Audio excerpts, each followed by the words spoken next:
Kali ini saya akan membahas alur cerita dari sebuah film yang berdasarkan kisah nyata. Judul film ini adalah Papillon yang dirilis pada tahun 2017 dan film ini dibintangi oleh Charlie Hunnam, Rami Malek, dan aktor hebat lainnya. Berkisah tentang seorang pria bernama Papillon yang melarikan diri dari pulau penjara. Bagaimanakah kisahnya?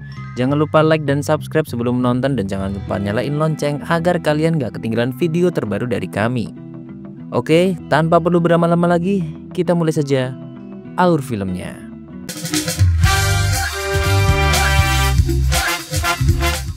Cerita dimulai di kota Paris pada tahun 1931, di mana kehidupan Papillon tampak bergelimang harta.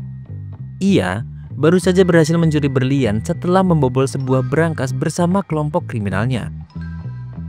Papillon adalah bagian dari geng pimpinan Castelli dan ia memiliki kekasih bernama Nenet. Namun semuanya berubah ketika Papillon mencuri sebagian hasil perampokan demi hidup mewah berdua.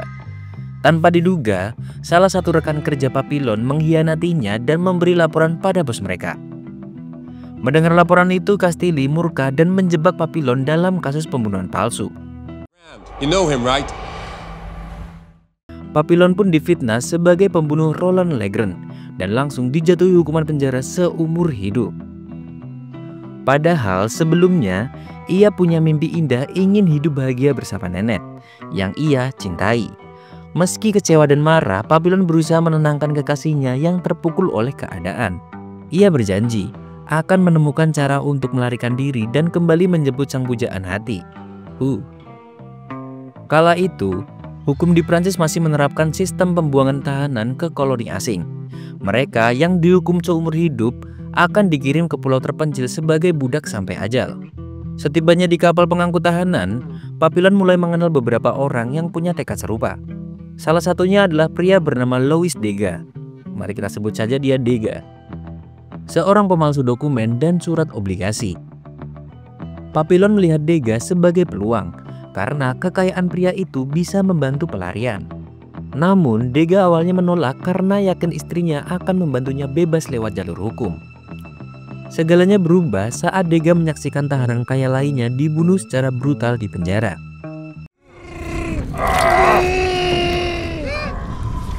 I know you hide your money.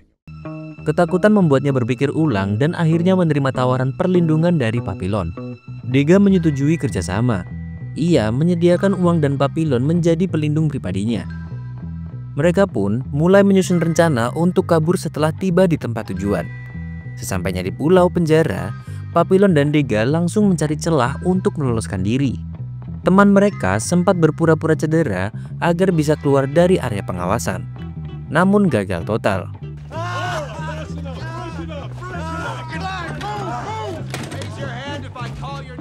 Penjara itu dijaga dengan ketat dan jika tertangkap kabur, ada hukuman berat yang menanti. Para tahanan juga diancam akan dibuang ke Pulau Iblis atau bahkan dihukum mati di tempat. Kepala sipir punya aturan keras. Siapapun yang melarikan diri akan masuk sel isolasi secara kejam. Jika kabur kedua kali dan tertangkap, maka akan diasingkan selamanya ke Pulau Iblis. Namun, bila seorang napi membunuh saat berusaha kabur, maka hukumannya langsung penggal. Aturan-aturan itu membuat suasana penjara menjadi sangat mencekam bagi semua tahanan. Di tengah kerasnya hidup, Papillon bertemu napi tua yang dulu pernah menjadi anggota angkatan laut. Mereka berbicara panjang soal rencana pelarian, termasuk cara mendapatkan perahu dari pelaut setempat.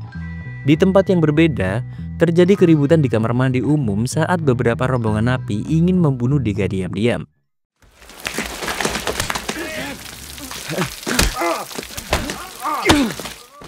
Sementara Papillon yang melihat Degas diserang langsung maju dan melindungi rekannya dengan gagah berani. Meski berhasil menang, Papillon tetap mengalami luka serius. Julot, napi yang dulu pura-pura cedera, juga ikut berusaha kabur tapi tak berhasil meloloskan diri.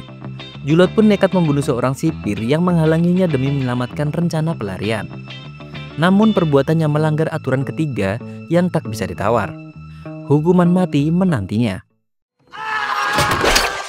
Akhirnya, eksekusi dilakukan secara terbuka di depan para tahanan yang menyaksikan dengan ngeri. Kepala sipir lalu menyuruh Degas dan Papillon untuk membuang jasad Julot ke luar kompleks penjara. Dalam perjalanan, Dega merasa mual, lelah, dan tertekan akibat kejadian-kejadian brutal itu. Saat Dega terhenti karena shock, salah satu sipir melihat dan menghukumnya dengan cambukan keras. Papillon yang tak tahan melihat itu langsung menghantam si sipir hingga pingsan seketika. Tindakan nekat itu membuat Papillon panik, lalu ia lari menuju tempat pelaut pemilik perahu. Sayangnya, harga telah naik dan Papillon tak mampu berlayar. Hingga akhirnya ia tertangkap lagi.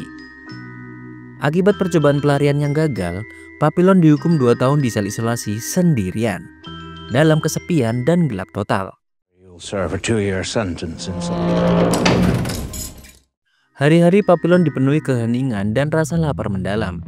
Beberapa waktu kemudian sipir yang dulu dipukul datang kembali bersama 2 orang suruhan. Mereka balas dendam dan mengajar Papillon habis-habisan tanpa ampun di dalam sel kecilnya. Beberapa hari kemudian Papillon mendapat bantuan diam-diam dari Dega yang setia sebagai teman. Ia dikirimi air kelapa dan makanan bergizi agar bisa bertahan dari penyiksaan yang luar biasa.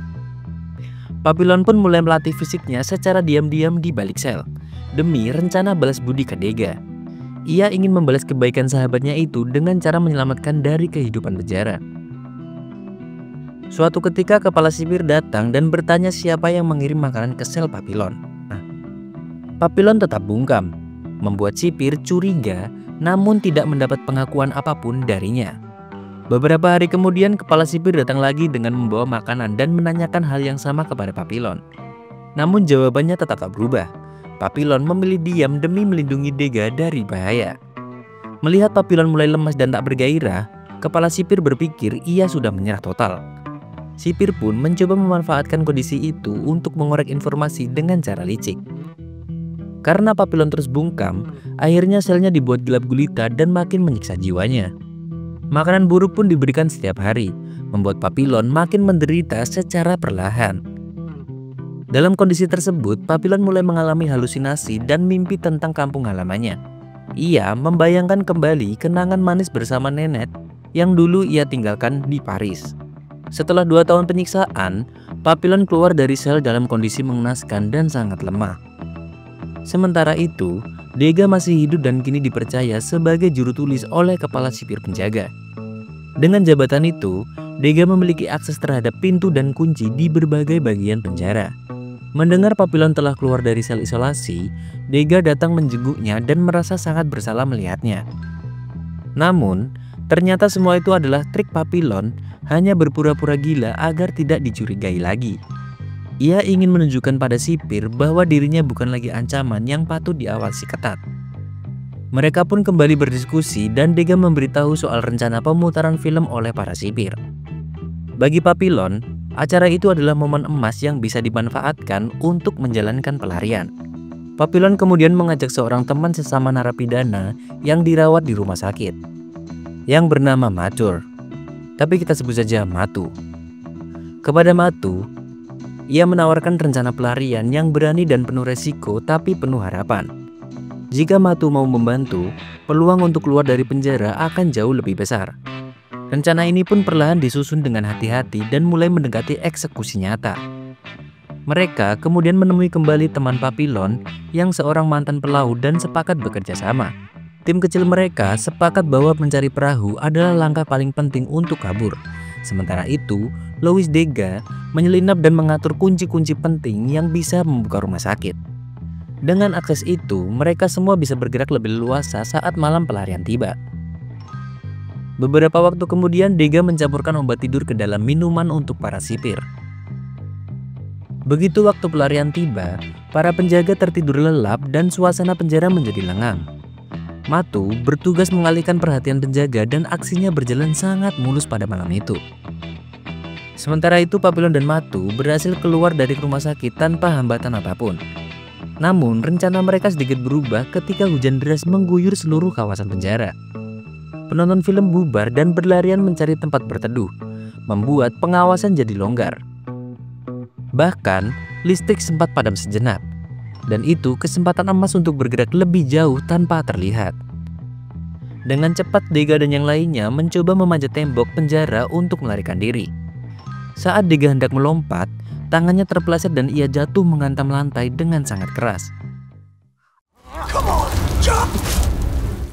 Akibatnya kakinya patah dan membuat mereka harus berhenti sesaat demi menyelamatkan Dega.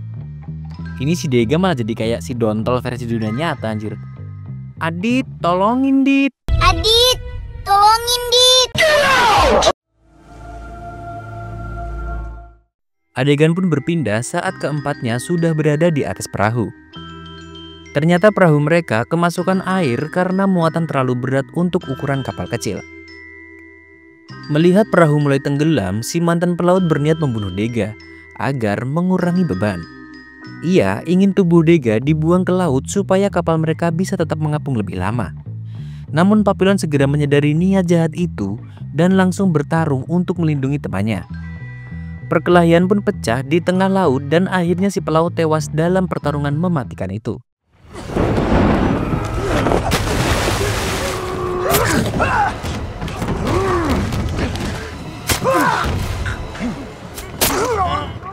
Akhirnya Dega yang anti dengan membunuh pelaut itu dengan sangat kejam. Kini hanya tinggal Papillon, Dega, dan Matu yang terombang-ambing di tengah laut lepas. Mereka terus bertahan meski kelaparan dan kehausan mulai menggerogoti tubuh masing-masing. Beberapa hari kemudian mereka terdampar di sebuah pulau asing yang dihuni penduduk tradisional. Penduduk di sana menyelamatkan mereka dan memberi mereka makanan dan tempat berteduh seadanya. Namun tak butuh waktu lama hingga warga desa itu mengetahui siapa sebenarnya ketiga pria tersebut. Mereka sadar bahwa Papillon dan teman-temannya adalah narapidana yang kabur dari penjara kolonial. Seorang biarawati yang tinggal di sana membantu Papillon dan berjanji tak akan melaporkan mereka. Namun dengan satu syarat, mereka harus bertobat dan meninggalkan kehidupan penuh pelarian. Suatu hari Papillon melihat kendaraan patroli penjara yang sedang melintas di dekat perkampungan. Ia langsung panik dan mengajak Dega untuk pindah ke tempat yang lebih tersembunyi dan aman. Namun Matu yang juga berusaha kabur tertangkap dan bahkan tertembak saat hendak melarikan diri. Papillon mencoba menyelamatkan Dega yang terluka, tapi keduanya akhirnya tertangkap kembali. Papillon dan Dega kembali dijebloskan ke dalam penjara dan dihukum sel isolasi selama 5 tahun. 5 tahun loh. Hari-hari mereka kembali gelap, sunyi, dan menyiksa, penuh dengan kesepian dan penderitaan mental. Ya, jadi sebagai informasi kalau memang kita kan ini manusia itu makhluk visual ya guys. Jadi kalau kita tidak bisa melihat apa-apa dan tidak bisa mendengar apa-apa, kejiwaan kita tuh bisa terganggu guys. Kalian bisa cobain sendiri sebulan kayak gitu dah. Setelah masa itu berakhir, Papillon dipindahkan ke sebuah lokasi paling mengerikan, Pulau Iblis. Ternyata Dega lebih dahulu dikirim ke sana dan kondisinya sangat memprihatinkan. Mereka pun kembali bertemu, namun kini Dega tampak benar-benar hancur secara fisik dan mental. Pulau itu penuh penderitaan, membuat penghuninya kehilangan harapan dan terjebak dalam keputusasaan. Hidup di sana hanya menunggu mati. Sementara banyak tahanan lain bahkan memilih untuk mendiskon umurnya sendiri. Namun Papillon masih menyimpan satu hal yang tak bisa dihancurkan, yaitu tekad untuk tetap bebas. Dengan sisa pengetahuan militer yang dia miliki, Papillon menganalisis arus laut di sekitarnya. Ia menyadari bahwa ombak bergerak menuju daratan dan itu bisa dimanfaatkan sebagai jalan keluar. Papillon pun mulai membangun rakit seadanya, memanfaatkan apapun yang ada di sekitar pulau dan ia ingin sekali mengajak Dega kabur bersamanya, seperti janji mereka di masa lalu. Namun hal mengejutkan terjadi. Dega menolak ikut dan tetap memilih tinggal di Pulau Iblis. Ia merasa tak punya harapan di luar sana dan menyerah pada nasib buruk yang sudah menekannya. I need to stay. Perpisahan mereka begitu emosional karena ikatan kuat harus terputus oleh pilihan yang berbeda. Dengan mata berkaca-kaca, Papillon pun pergi sendirian membawa rakit dan impiannya menuju kebebasan.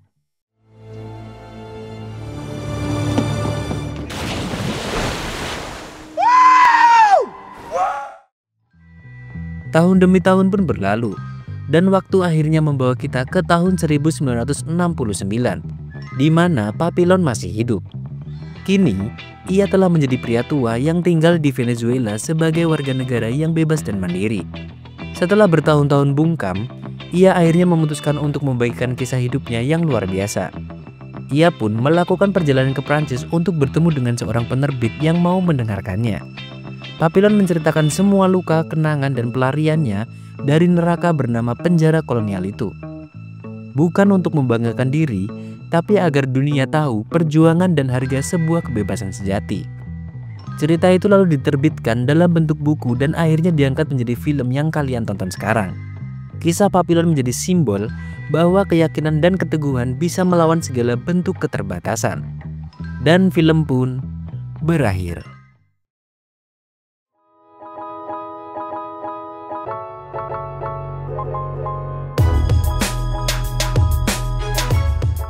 Terima kasih sudah menonton dan ini cukup seru ya filmnya.